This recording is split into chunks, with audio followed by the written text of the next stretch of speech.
Colin Dunlap, sports radio host in Pittsburgh, their CBS affiliate. And on Wednesday, he had some tweets. So I don't think he said it on his show, but he had some tweets. Unless he said it on the show and then decided to tweet it as well. So he's talking about Tom Brady and considers him one of the biggest cheaters in sports.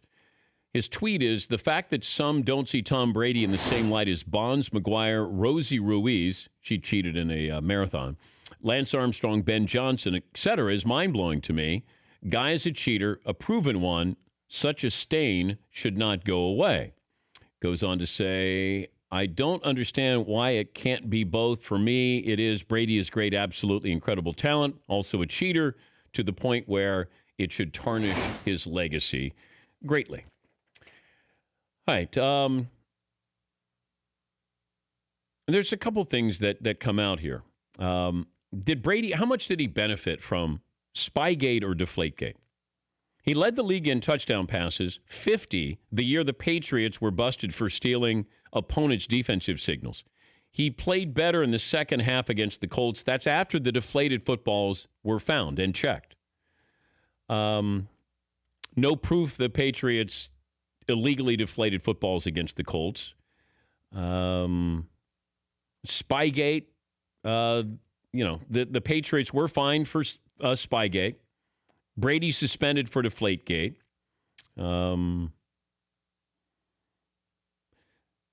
I think he's making his case saying the Patriots twice have been punished by the NFL, fined and lost draft picks for breaking NFL rules, gaining an advantage to help them win, which is a fact that they were punished twice by the NFL. Okay.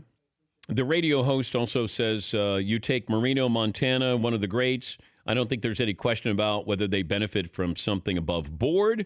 I think there's a huge question with Tom Brady. I can't quantify it, and this is just opinion, that he was able to benefit, was able to complete 5 more passes in his career, 75 more passes, if he was able to complete 150 more passes in his career because of both Spygate and Deflategate. Again, the NFL came down on them. I don't make these things up. That's why I have a hard time understanding where to put him among the greats, not calling him a cheater. I think a lot of people may feel this way. You know, in fairness to what he's tweeting here. Outside of Boston, I think there's a lot of people nationally who feel like Brady's a cheater. Or at least the team is a cheater. Did Brady, I still think that every quarterback should be able to have the football to his liking. The cover-up is worse than the crime. If Brady helped cover this up, they paid a pretty steep price for this. Do I think that, what about the footballs now? Has Brady benefited from these footballs? No, I don't think so. Has it hurt him because they're actually regular footballs now? They're not, inflated to a lower pressure? But to lump him in there with Bonds and Lance Armstrong, that's where you lose the credibility of the argument here. Because Bonds and McGuire and Lance Armstrong, Ben Johnson, that's something they did to their body that made them great. Did Brady do something to a football that every quarterback probably does? Some want less air, some want more, some want it roughed up, some like it if it's a little newer. Now, that to me is not cheating. Now, did they cover something up? Yes, and that's why they got spanked by the NFL. Spygate, were they doing what everybody else does? Other teams videotape, signals by other teams? And that was, you're getting the defensive signals there. How much did Brady benefit from that? But there's always something attached to the Patriots. Remember that they were filming the St. Louis Rams walkthrough for the Super Bowl.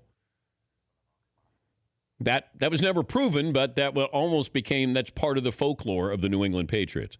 But you can't put Tom Brady in there. If you want to say he's cheated, okay.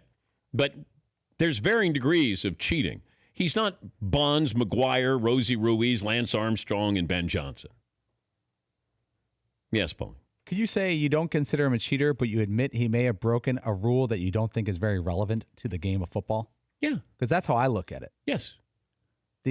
Aaron Rodgers told Phil Simms, I like to overinflate the footballs and see if the refs will let it go. Yes.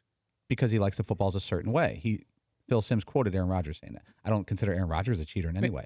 But to me, it's not cheating. It's the NFL got caught up in Now, this is a stupid rule, in my opinion. The quarterback, if your quarterback wants the ball and he wants it this way, why would I care? Like, this is about my offense, not about you as a defensive player saying, hey, that's underinflated. It's harder for me to intercept that. Like, who cares? Now, you can say this. Well, if it's underinflated, less of a chance to knock a ball out or get a fumble. Okay. All right. If that's what you're going to use, that's the one thing there you go, here. And what about that? Okay. I understand that. But I don't care if the quarterback wants it 12, 14, 8, doesn't matter. However you want to throw it, you're the one who has the ball in your hands majority of the time. No problem whatsoever. You get caught in the cover-up. And then the NFL was forced to react. Also, his owner didn't do him any favors by saying, here's money and draft picks. Now can we make this go away? Wait a minute. Why do you want to give us all these things and make it go away if there wasn't something there? But do I think that they, by the letter of the law, did they cheat? Yes, they did. Do I think it's something that, to me, it's a petty crime?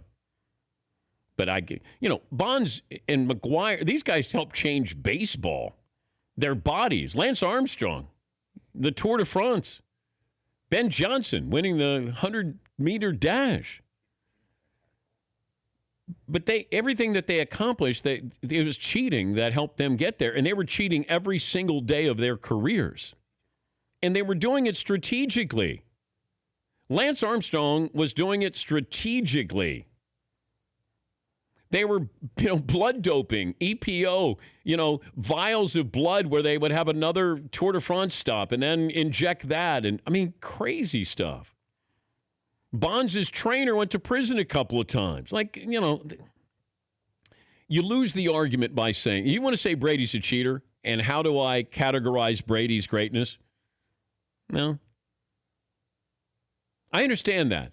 And this guy's not the only person who's thinking that outside of New England. But I don't sit there and go, Brady deflated footballs. He's not as good as Montana, who wasn't accused of anything. That's not my rationale. That's not my logic. For more Dan Patrick Show, tune to Audience Channel 239 on DirecTV or download the Dan Patrick Show app.